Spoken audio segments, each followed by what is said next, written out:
Welcome everybody. On behalf of the Perth US Asia Centre and Austrade, I'd like to welcome you to our third installation of Beyond Delhi. I'm calling in today from Perth in Western Australia on the banks of the Derribul Yerrigan, the land of the Noongar people. And I'd like to welcome guests from all around the world. A special short shout out to those in Taiwan, Indonesia, and of course all over India and Australia. We are joined by a really special panel today and excited to hear from Biren Ghose, who's the country head of Technicolor India, Tony Lawrence, the CEO of Mighty Kingdom, Arjit Bhattacharya, founder of virtualinfocom, and Jens Schroeder, director of member and industry relations at the IGEA, the Interactive Gaming Association of Australia, and of course co-hosted by Sam Freeman, the Trade Commissioner in Bengaluru. So Beyond Delhi is a program that seeks to grow Australia's understanding of India and convene business, industry and community links in India's major commercial centres. So we started out in Chennai in Tamil Nadu, where we spoke about reimagining education partnerships in the higher education sector. Then we went to Maharashtra and brought in Australian super funds, thinking about Australians as institutional investors. Today we go to Karnataka. In Maharashtra, Karnataka, which is home to Bengaluru. And why Bengaluru? Because it is India's Silicon Valley. And increasingly, it is being recognized as an important place in the Australia-India bilateral relationship. In fact, a couple of weeks ago, Prime Minister Morrison announced the opening of a new consulate in Bengaluru and opened the Centre of Excellence in Critical and Emerging Technology Policy. So we're in Bengaluru, situated in a really topical place for the bilateral relationship. And you might be thinking, what does the digital gaming and animation sector got to do with Australian foreign policy? Well, firstly, we think it's an important discussion to have because Ambassador Anil Wadhwa named it as an important sector in the Australia-India Economic Integration Project. And he identified this potential of the sector to be a hook on which the bilateral can grow further. Secondly, we know the Australia-India Institute with Global Victoria commissioned Dr. Jens Schroeder to write a paper which operationalized this potential and identified some practical steps to make it a reality. But the importance of this sector to foreign policy or even the Australia-India bilateral relationship isn't purely economic. In fact, there are strategic and security reasons that we need to bring the gaming sector into Australian foreign policy discussions. So for more on this, I'd really encourage you to read an article by Zoe Greenberg in the New York Times, written just a few days ago. And in it, she talks about the metaverse and how it's fostering virtual communities, networks, and economies that transcend borders and national identities. What this might end up looking like is groups of communities having their own quasi-foreign policies. And she says such a transition to the metaverse could mandate the reconceptualization of geopolitical affairs from the ground up. Importantly, when we talk about the metaverse, we have to think about who is building it. And those are our gamers, our animators, and our digital creators. And she notes that countries that maintain control over the technologies that create the digital infrastructure of the metaverse will have significant international leverage, just as countries that command things like transport routes or oil supplies do today. So to start us off, I'm interested to hear from you, Sam. You're in Bengaluru. What is Australian interest in the gaming ecosystem? And do you think there's potential for Australia-Indian gamification playing a role in the metaverse? Thanks, Sonia, and also the rest of the team at the Perth US Asia Centre for partnering with ABEX and holding this webinar today.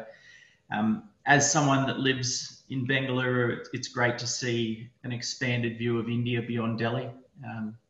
There's a lot of excitement and a lot of things going on all across the country, and we'll talk about gaming today in the context of Bengaluru. So just for a little bit of background, as mentioned, I'm the Trade Commissioner based here for Austrade. Austrade's Australian government's trade promotion agency, and we have a program called AIBX, or the Australia India Business Exchange. And that's putting a pretty heavy focus on the promotion of partnerships, and we have a tagline of partnering for prosperity between Australia and India. And the gaming sector and Bengaluru as a location are a big part of what we're trying to do with AIBX.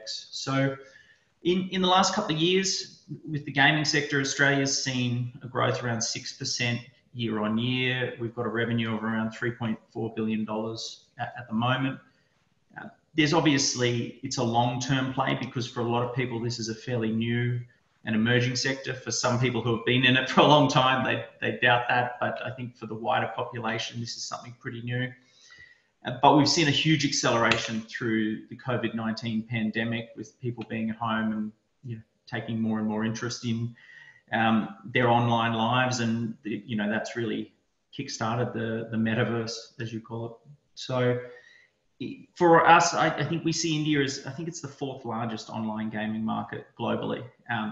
And there's stats, but really the thing in India is the growth.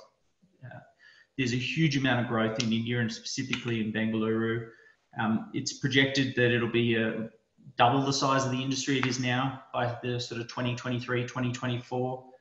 And, that's off the back of a lot of the proliferation of smartphones and low cost internet. I've been living in India for a long time, and I've seen how quickly smartphones have become accessible, and everybody has 2 or 3.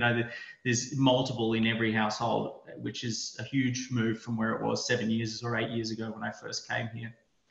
I think we see about 250 startups in the gaming sector in Australia, and to our knowledge, there's around 400 in India. But with the scale and the rate of growth in India at the moment, by the time we end this webinar, it might be 500. Like they're so quickly emerging, and I think it's an ideal time and a really good opportunity for Australia and India to be working together on this, because we're seeing a 20% growth year on year around the world in this sector. And there's a really good opportunity for those startups in Australia and India to be working together.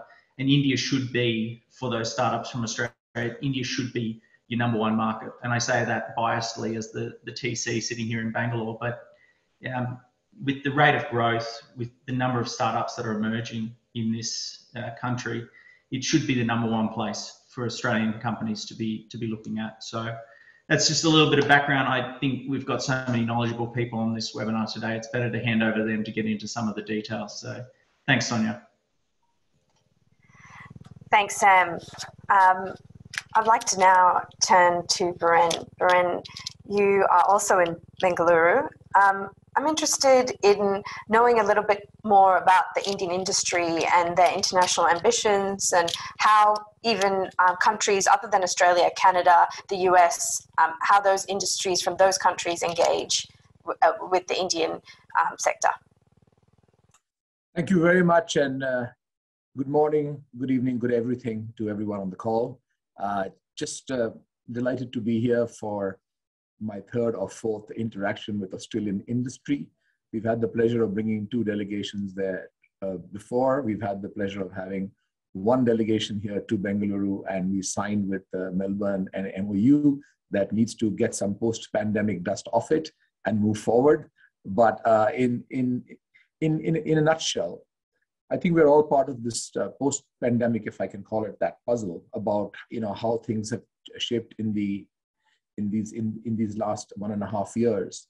And games has been a huge beneficiary of the fact that people were confined to where they were. I won't go into the detail about the fact that in the last year, we have seen downloads go up by 50% and time spent go up by more than 62%. And this is all well known and well published. I would like to start with 3 insights and 4 comments. My first insight is that as you see lots of stuff happening around casual games, which is 90% of what we see in the Indian market, like everything in the digitalization world, it tends to have a certain sameness about it.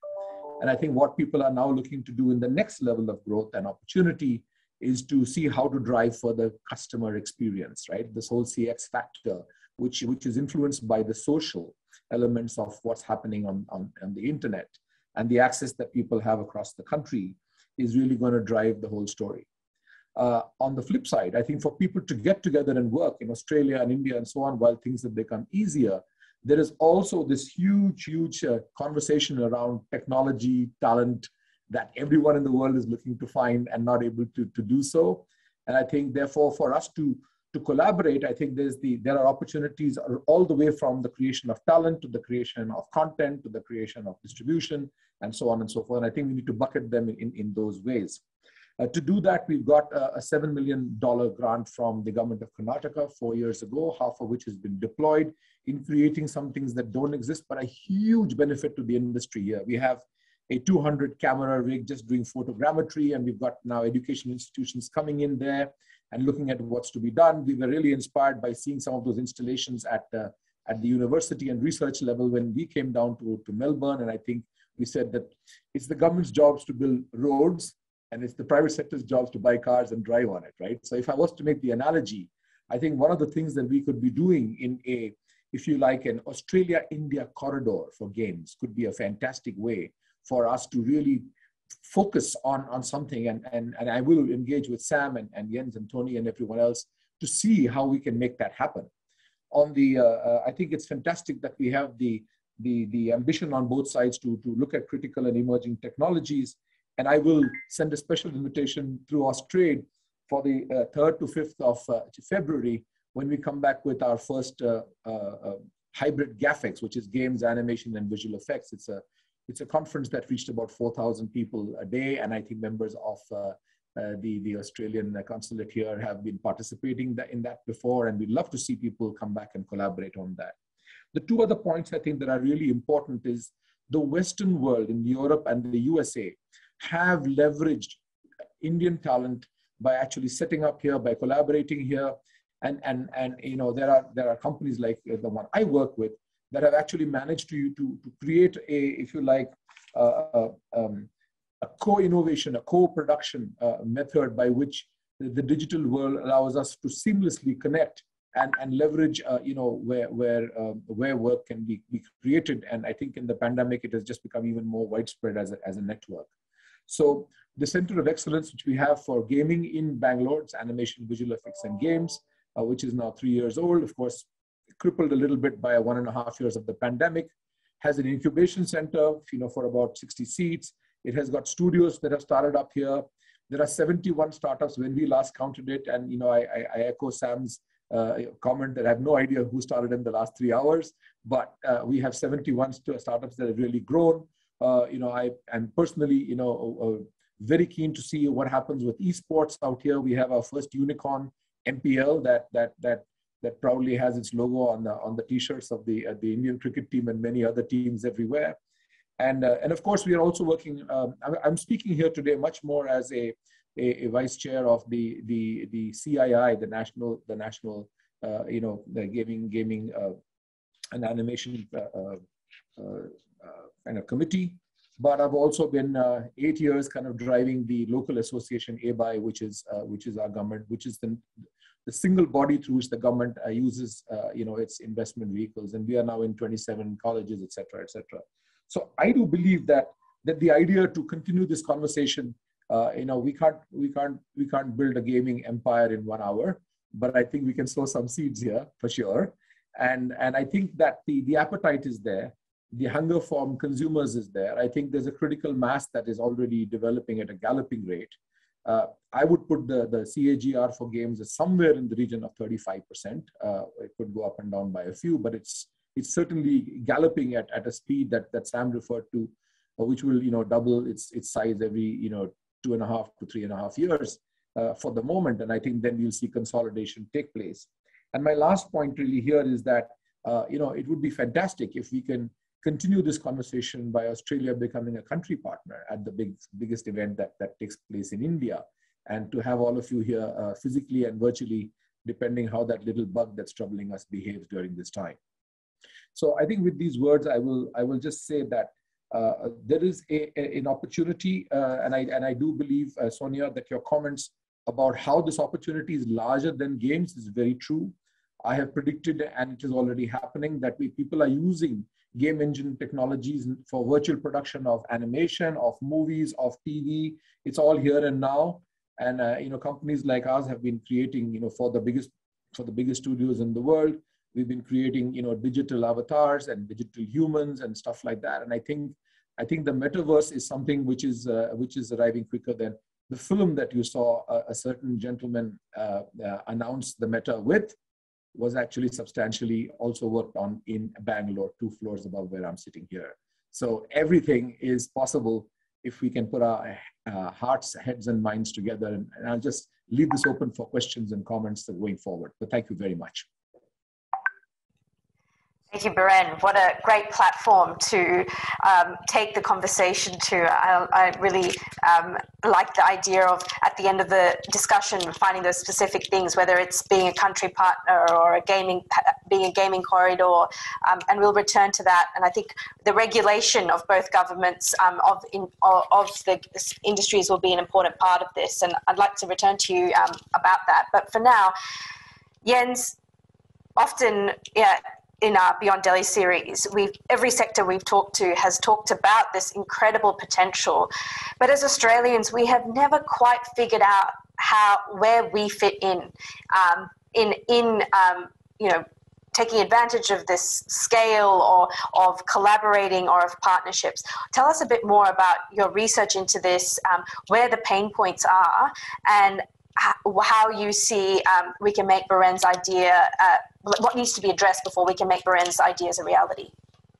Yeah, look, thank you very much, and thank you very much for having me. So as you already pointed out, about a year ago, I was approached by Creative Victoria and the Australia-India Institute about writing a report into the opportunities that present themselves in the space of video games between Australia and India. And it really was an eye-opener, in particular in respect to the size of the market and the growth. Living in a country with 25 million people, compare that to the scale of a country with 1.38 billion people, there's some mind-blowing statistics in there, and it really was an eye-opener. That said, India offers certainly great opportunities, but also challenges, I guess, in terms of, say, monetization, for example. One of the challenges that you have is that some games monetize really well, say in the top 5 or so, and everything below that is finding difficulties in terms of monetization. How exactly that monetization is handled is another question. Credit cards are not very common in India just yet. As a result of that, you're going to find some other methods to monetize. So there is some challenges there. But in terms of opportunities, there's one point that Biren made that I would really like to echo. The Indian market is indeed shaped by a lot of casual games, by casino-style games, real money games, and so on. So there's a very sort of casual nature to them. But there aren't really that many games that are driven by, say, narrative, or that have sort of AAA qualities, i.e. big budget qualities, or that would tell an Indian story to an Indian audience, i.e. there is not really, say, a counterpart to the film industry which doesn't shy away to cater to local tastes and tell local stories to a local audience. And I think there is an opportunity here for Australia, in the sense that Australia has a very long history of making games that are of appeal to an international audience. It is an industry that, by virtue of its small market, is outward focused. 83% of revenue is coming from overseas. So there's this innate talent within Australian game makers to make games that appeal just to a global audience. And that always, there's a very sort of striking contrast here with my native Germany. When I did my PhD on games in Germany and Australia, a German developer told me, you can entertain Germans with an animated Excel spreadsheet. It's like, yeah, that's not really true for Australians. As a result of that, there's more of a global appeal. And I think there really is a great opportunity here to, to tap into that potential. The more so since the Australian government has now committed to very generous support incentives. So on a federal level, the government committed to the digital games tax offset, which grants you 30% rebate at tax time on eligible expenditure as long as you spend more than $500,000 in a game. That's on a federal level, and that was introduced in May this year, i.e. after the completion of the report. ever since then, state governments have followed suit. In fact, South Australia, where Tony is based, had a very forward-looking role in that respect. They introduced a state-based offset before the federal offset, and then the federal government followed suit, but then also some state governments. So Queensland, for example, the government committed to a 15% offset, which you can combine with the 30% federal offset, which makes Australia, not just Queensland, but also South Australia, Victoria, and New South Wales, who all now have committed to this type of support mechanisms, one of the most attractive destinations for game development. And so we're at the beginning of a very exciting trajectory for the Australian games industry in terms of growth. We have already received inquiries from international stakeholders about potentially setting up a presence in Australia. And of course, it is something that also benefits local developers. Since December last year, the Australian market or the Australian development scene has seen investments worth more than $280 million. And that is just, those are just the investments that are public knowledge. I'm sure there's more going on behind the scenes, but we've also seen such exciting developments as Mighty Kingdom going public as one of 2 Australian studios. So there really, is a great opportunity here for Australia to support India. And in that respect, yes, there is the market, and that is a tremendous opportunity. And yes, there are some challenges there, but certainly should be considered. But then there is also the support of the Indian industry in terms of developing games, that go a bit beyond the limitations of the sort of hyper-casual games that are currently very popular in the market.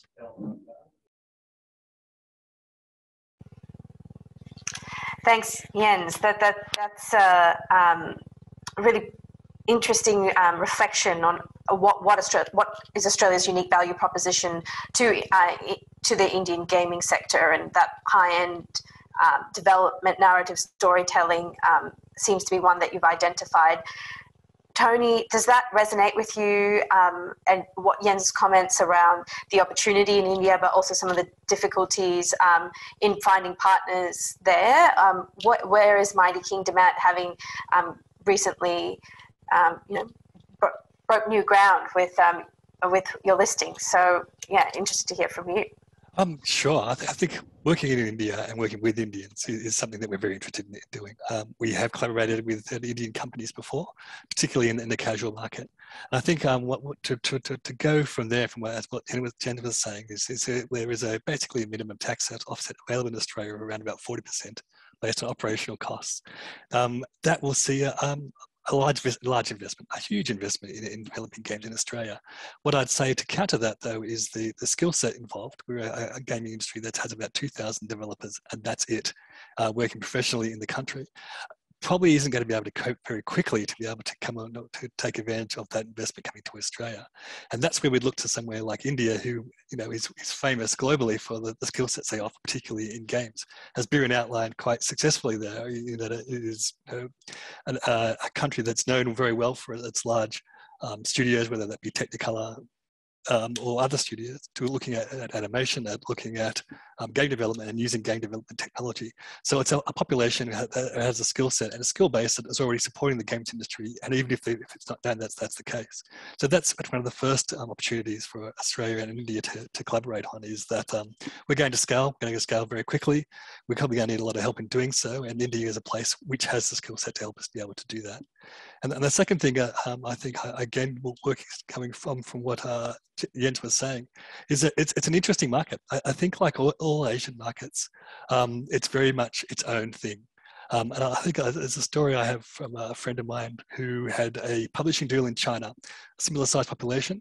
The deal was terrible. It was a 5% return on revenue share. However, because the market's so big, 5% return or revenue share basically meant it was his largest selling game completely. So the scale is certainly enticing in looking at a market.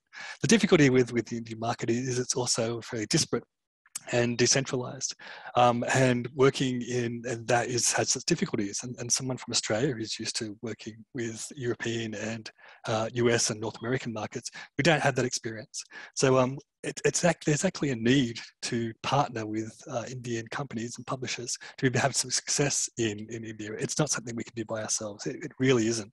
So actually building that knowledge, or understanding what that knowledge sector is about, and finding companies that can help us do that would be a huge boon, because like as everyone has said today, the scale is so massive that there's obviously ways for us all to do well from that market.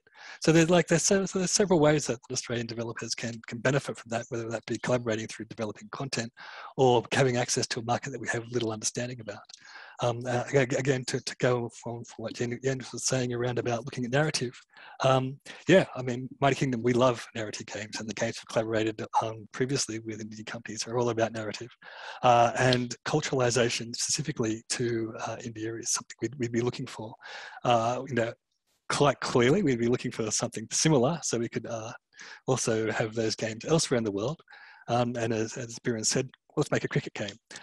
But I think that's only a small section of the world in real terms, no matter what we think it could be the largest game after FIFA. I don't know. Yeah, that's I guess that the spearhead of working with Indian companies to take advantage of that market is going to be huge. We all know that the other large technology companies, whether they be Microsoft or Google, has a very large interest in making sure that they're able to penetrate those markets, and even live streamers such as Netflix. Now, the interesting part of that when speaking to casual games is those large companies are looking to change for different business models. So again, having some understanding on how those business models, primarily a subscription business model rather than a casual IAP or advertising business model, will work with India. And again, we're not going to know until we start speaking and having that collaboration that we should have to grow both markets. So yeah, I'm an optimist in that I see great potential for working together and great potential for collaboration and great potential for understanding how we can both work with each other as developers and distributors and as populations to make a bigger global market. Thank you, Tony. You're getting a round of applause from Biren. So I think that's a good sign. We'll return to some of those themes that you have brought up, especially around the education seems to be one that there seems to be an opportunity there that all three of you have spoke about in terms of creating the pipeline of the next creators and distributing them around the world, whether that's in India or in Australia. And also I'm very interested in hearing about how the big players, the interaction of smaller game developers in both countries and how they battle with the technology giants in this space, which is a topic that Ajit, as someone who's been involved in Indian unicorns and as a founder yourself, must be familiar with. Now interested in hearing your reflections on what the panelists have said today, and maybe even seeing some of your creations. Well, yeah, thank you so much for the beautiful opportunity. Let me give you two different perspectives about the Indian market. Indian gaming market, when it started, I really can't comment when exactly it started as a exact game development studio as a concept. But when we started in 1998, there was less number of people who could have probably thought about starting a game studio. And the way we thought to create our own game title instead of becoming an outsourcing hub for others to create games for them. So what we did, I will split my speech into three different sectors from now. So what we did, we started taking real actor and actress. It was a roller coaster journey for me. There was no studio, there was no setup. So it was not easy to make someone convince who is a movie star saying that I'm gonna make you a 3D character. He was just, or she was just looking at me, staring at me like, okay, I'm some alien coming from some Mars or Jupiter, saying that I'm gonna make you a 3D character. When we started doing that, we realized that Indian gaming market, at least till 2010, was not ready enough to understand the 3D character and serious gaming. So I started floating the venture out of India. We got a huge number of success from Asia, mainly from South Korea, Japan, Taiwan, China, that belt. And I will echo with Tony, yes, there are a number of publishers who will say that, amazing, you guys have converted real actors into 3D, let's do it on virtual reality, let's go for proper gaming sector, and we have our devices. Let's handshake with us. That gave us an edge to explore much more opportunities. And eventually, while growing to the market, probably nearby 2015-16, we hopped into the movie sector. So what we did as an ecosystem, I would say, not as only a company called virtualinfocom, which I started, as an ecosystem of movie stars from eastern part of India, we handshake with each other. We started marketing for their movies through our games. That gave them a lot many advantage, becoming more popular as a regional movies, as a local movies, and those stars started getting a lot more fan base from the gaming world. That created them to understand, okay, fine, these things can be done. We didn't stop over there. So we started communicating and collaborating with the local artisans, and the way we created the superhero costume so that it can be translated into real life. So what we did, we outsourced a lot many of those works to create real life dresses, bangles, amulets, weapons, and a couple of more toys in small villages. We trained them on those crafts, and then we connected them into the gaming of ours. And then eventually we started floating the entire concept into the Asian market, which gave us a different kind of reflection, different kind of feedback. And the way we started making all those kind of gamified characters is actually taken from the mythologies, epical stories, and folklores. So we did more than 350 plus superheroes till date, converting real actor and actress, which involves not only India, Russia, Ukraine, UK, Japan, Spain. We got 2 models from Australia as well who converted themselves into the gaming world, of course. And then eventually, we found that in Australia, if you don't know, I run one investment banking company in Sydney called Avenue Global, and another accelerator that we recently started is called Co-Innovate Ventures, wherein we started investing whatever we have gathered so far with funds and other activities that we have done so far. We started investing that money into the deep tech technology and sustainability. And we did our first investment in one of the Turkish company who are into the gaming. And the fascinating fact is they were ready to handshake with the Australian developers and upgrade themselves into the Asian market. That was the, you can say, plan. And when I see the Australian market at the moment, Australia has got a very rich culture, which probably we are yet to explore in terms of gaming, in terms of creating avatars. And when we talk about metaverse, probably we can do some of the cool stuffs over there. India on the same front, if I compare that, probably India till date is buzzing with all those esports and casual games.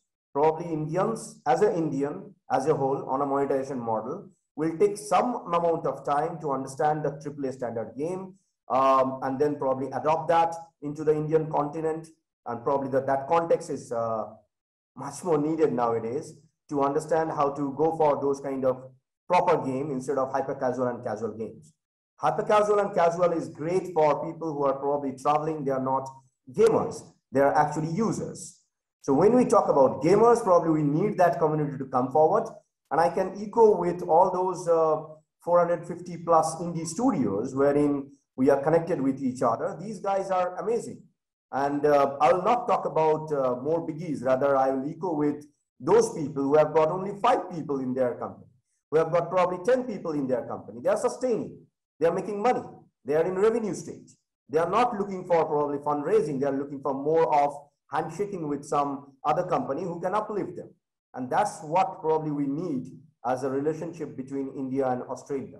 So there are options, of course. There are opportunities, of course. I have been talking to 2-3 different Australian past cricket captains. They are pretty open to probably become one of the character, make things happen. I have been in touch. In fact, one of my ambassador, his name is Bruce Hopkins, if you have heard about that name. He did Bondi Rescue as a TV program. He also started a program on virtual reality to teach kids how to swim and how to save themselves. So if we look at gaming, gaming is not about only entertainment. Gaming became nowadays as an edutainment, Gaming became nowadays as a simulation factor. Gaming became nowadays with the industry connection, wherein people can do much more what could have been done earlier.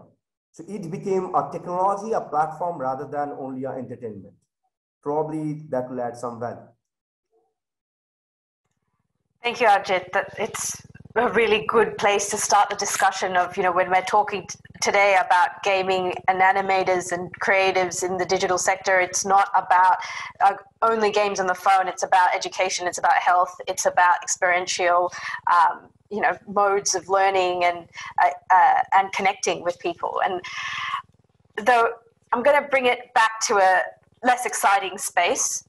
We are a think tank here in Perth, and one of the key roles we see of ourselves is connecting up industry with government. And today we've talked about a few different areas that policymakers can have a role. So my question to you is whether it comes to the creating the pipeline of creatives in education, whether it's about the regulatory barriers. I did notice recently that there are BJP politicians who have talked about regulating the sector in India and increasing taxes, while at the same time in Australia we're getting the tax offset. So what are policymakers' roles in realising not just the ambitions of each country's sectors, but in helping the partnerships opportunities come to life in the India-Australia gaming sectors? Biren, I might start with you. Thank you very much. We concluded a CII Big Picture Summit in which we had the representative secretary of the Ministry of Information and Broadcasting, and the MIB in India is the central government body that is responsible for all content regulation. When it comes to this industry, there are other interested central government bodies like the Ministry of Information Technology that may have things to do with what happens with social media that has to be regulated. And very fortunately, right now we have a minister that's the head of both the information and broadcasting and sports. So what a wonderful opportunity for esports to talk to one minister that actually has both the portfolios. That is serendipity. As far as policy is concerned, I would like to say that we have, we stated to the ministry that instead of various state governments, and at the moment there are about 5 state governments that on and off are deciding to regulate against, online games. And I think this is a function of being in a very early stage situation where we need to distinguish what are the games of chance and what are games of skill and what is gambling. So I think once we are able to put down the names of games under these 3 buckets, which doesn't sound like rocket science, we will be able to create potentially an advisory that would go from the central government to all states saying, here's what we think. And the central government, as you know, is currently the ruling party's government. And some of the states that have banned online gaming also have the same government in those states. Now, the trigger moments here are that some people take advantage of creating, gambling dens, which then are a social evil. And therefore, what they have regulated is the ability for the state police to take action against people that are gambling. So the problem comes from a social evil, and then it brushes everything with one stroke. So there are many industry voices. There are the courts decide, and these and I think there are 10 or 11 judgments that have happened over many years that have basically overthrown these bans that have come out with a one brush sweep all in the states. So I think this is an early understanding of our business, which will mature, which will settle, and I don't think that any investors, including large international venture capital investors, are not. I mean, it's a road bump for them, but they're not concerned about the fact that, hey, this will definitely go away because the courts keep regulating what's fair for the citizens of the country, and obviously that's the government's thing as well. So I think policy will find the right level of jurisdiction, and we can't wait for that regulation to actually take place in a way that then there is an open seasons for everyone that knows what they should and they should not do. So I think that's the one clarity I wanted to bring to the table. The second is that we are right now engaging with a large consulting company in Bangalore to bring out, hopefully by the first quarter of next year, the third AVGC, Animation, Visual Effects, Games and Comics policy for the government of Karnataka. And this has been very seminal because we have at least 4 or 5 states that are have included some of the elements of our previous policies into the information technology policy of those states.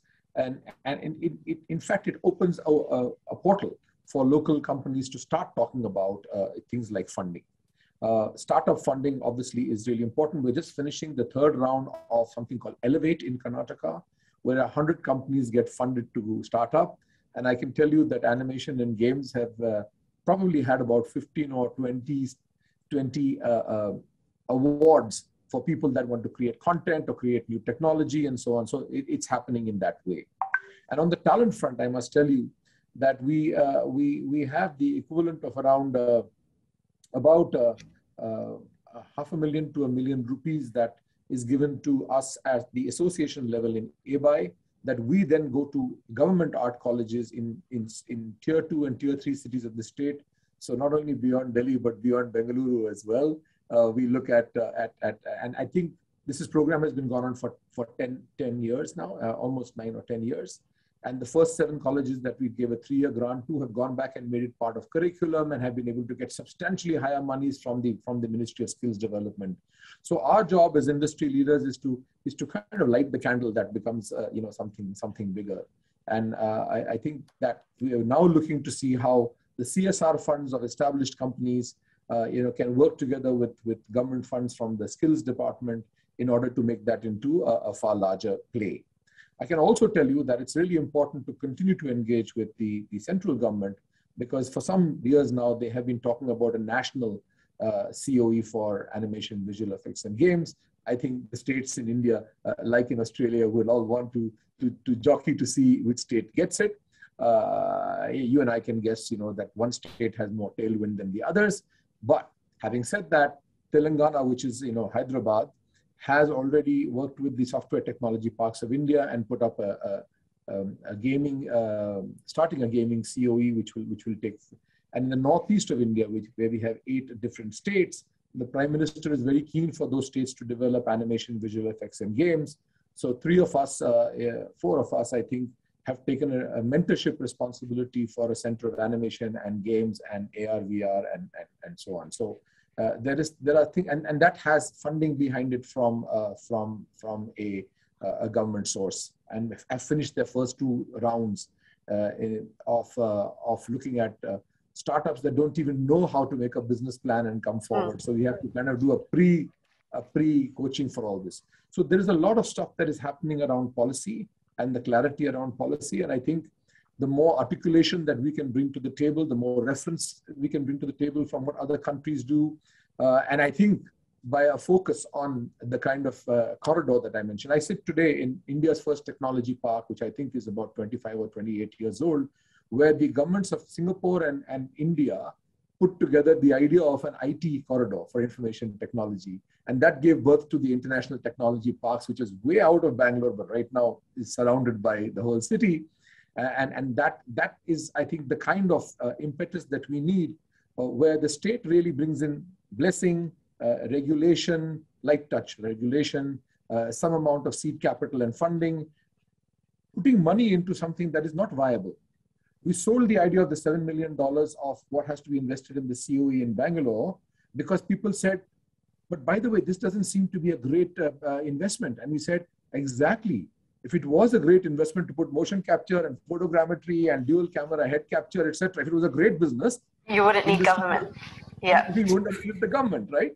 So there are roles for where the government should come in, to help with employment and development and so on and so forth. And I think that's the conversation that we would like to take forward. On the point about revenues that Tony made and Arjit also echoed, I'm an industry, I watch the entertainment industry across all different sectors. And I can tell you that in television, for example, and other industries, which television today is 55% of India's total media revenue.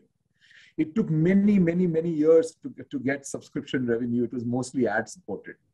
And if I look at the gaming story for 2021, 74% has come in from consumers that paid and 26% that came in from ads. So games has got a huge head start, a 25-year head start in terms of that ratio. It's up to us to create, the opportunity to bring more people into the fold. Obviously, the ARPU has to go up. Obviously, to the point that was made that top 5 games make a lot of money and the others don't. But don't forget, these are baby steps, but it's a very, very healthy trend. And in terms of digital payments, even if credit cards are not as ubiquitous as we'd like them to be, there are many other forms today. I mean, no one goes to buy KFC with cash anymore. So some of those things will happen in games as well. Yeah, thank you, Biren. Jens, when I was hearing Biren talk, all those same things are true of Australian tensions between policymakers and industry, whether it's states advancing at different rates, whether it's around regulatory things like we've seen recently in the Australian government, social media laws around identity, or even investment and the talent. So I'm interested in, what's your hot take? What are policymakers' roles when it comes to regulation, when it comes to investment, and when it comes to the talent pool? Yeah, look, I mean, Biren mentioned light touch regulation. That's certainly preferable because there are a couple of challenges that are thrown at the Australian industry in terms of online safety bills and social media monitoring. Like some of those measures were introduced the way they were proposed, that would make it very hard for some of the smaller studios to adhere to them. So, we appreciate where they're coming from, but I think there is a healthy balance there. But yeah, overall, I mean, it's certainly the government's role to create a sense of certainty and security. Investors hate nothing more than uncertainty, and I think that's where the government can certainly contribute there. I mean, it has been a very positive conversation, I will say that, both on the federal and state level. I mean, the very fact that those measures were introduced, that was certainly appreciated. And, I guess based on very solid arguments on our part, at the end of the day, it is the fastest growing creative industry in the world. And also in the context of skill diversification, which is crucially important for Australia. I mean, the diversification of Australia's economy is somewhat lacking due to the reliance on primary industries. And in that respect, games can offer some amazing opportunities. If you think about it, they are some of the most complex things to make that involve every other type of media, from game design to music to cinematography, animation, all of that, all in one package. And as was already rightfully pointed out, those skills transfer to a whole lot of other industries as well. I was having a conversation the other day with a Brisbane-based studio that's primarily doing simulation work and has defense contracts. They're using games technology, and it translates very easily between those two sectors. So in that sense, the government was certainly quite receptive towards that. But I think another thing that the Australian government can do, and which Victoria already has done, is targeted introductions to stakeholders in both countries. Tony already mentioned that Australian developers do need a partner in India, and I certainly agree with that in terms of culturalization and adapting payment systems and so on. Really, deep knowledge of the market. And I understand that the Victorian government has organized successful trade missions in the past, and I think that's certainly a path to keep pursuing. I've had very positive feedback from the people who've taken part in that, who highlighted those trade missions also to Austrade as a successful measure to bring the markets together. So, that's certainly something we should be looking into a bit more. Great, Sam, that's an opening for you there. How are partnerships in the gaming sector different to partnerships in other streams that you service at Austrade? And I'm just interested in your observations on what Tony has talked about, Jens has echoed around partnerships in the digital world, and whether they're easier or harder than in the agricultural or mining world that Australia is also in. Yeah, I think I've been feverishly writing some notes on what you've all been saying, because my background is education. And so this idea of tying up Biren's, corridor between the two countries to focus on talent, it's great to see the industry is kind of already learning from other startup sectors where, you get these startups and then there's not enough devs to do the work. So it's great that the industry is already on top of that. And I think you mentioned the skills mission. I've worked with the Indian Skills Mission a lot, and Austrade has as well. And one of the advantages this sector has is that it's aspirational to do the work to get into this sector, to be a games developer.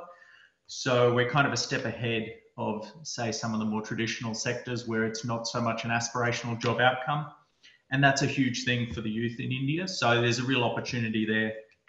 Anyway, to your point about doing partnerships in this sector, the thing I see is that, and I do look at, you mentioned agriculture, that's one of the sectors I look after. And it's much easier to get game developers on a WebEx call to introduce each other, or on a Zoom call, than it is to get a farmer from, you know, rural South Australia to get on a call with his counterpart in the Punjab. So I think it's already easier, and it's already more possible to tie these things up. And the whole point of the metaverse is that everything's virtual.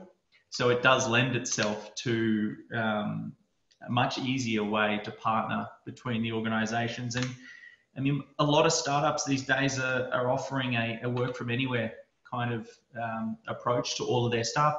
So they can be partnering from anywhere as well. There doesn't need to be physical meetings. There doesn't need to be, you know, hand holding together in the same geographies. You can do a lot of this stuff online. So in saying that, I mean, we've just started to get flights back between the two countries. So that will make things a little bit easier, but I think it's a sector where it's much easier to establish a partnership virtually than it is in, say, some of the more traditional or unorganized sectors that India and Australia have worked on together. One other comment, and I think it was Jens and Biren, you talked about payments, you know, within games and monetizing games. My opinion, and please don't take it as Austrades, but my opinion is the digital payment ecosystem in India is far more advanced than many. And, you know, we have the UPI interface, and everything that's come off the back of the Aadhaar system and the, you know, the kind of single identifier, which makes it so easy for me to be on this webinar, buying food, getting it delivered and playing a game and doing everything online through a single interface. That's my phone number linked to my bank account, linked to my whatever card, debit or credit card. So it doesn't need to have credit cards. That UPI kind of supports the financial backing of all of this, which is a step ahead of many other countries. So that's another reason why India should be so attractive for people to come in and invest here. Thanks, Sam. I think you've really hit the nail on the head in terms of why we think the sector or the digital sector or even investment is important to the bilateral relationship and economic integration. As many of you may know, India and Australia are currently negotiating a trade deal. And you know, when it comes to issues of agriculture or exports and imports, it's a much harder negotiation strategy when compared to economically integrating in the digital world. So we've got two projects for the Australia-India gaming corridor. One is, you know, sharing experiences of regulation across both countries. The other was, you know, finding where there are opportunities to build a talent pool for both industries. I'd like to pick your brain as an investor. What do you think the opportunity is for two-way investment, whether that's Indian investment into the Australian developing and game design, and whether you think Indian investors are looking to invest in gaming industries outside of India? Okay, so if the question is directly for the Indian investors to Australia, I think policy-wise, we need to update a lot regarding Indian investment, doing cross-border investments specifically. When we talk about bringing investment from outside of India in India, that structure is completely different. And as per my small understanding, spending in the investment world for the last 16 years, floated 3 different angel funds till date in US, China, and few parts of the other parts of the world. What I understand, investors always need their money back. So there must be a ROI, which people are looking at. And when we look at the fantasy sports or probably esports as a platform, and when we compare the same with a game studio, probably we are talking 2 different sectors which needs to be identified.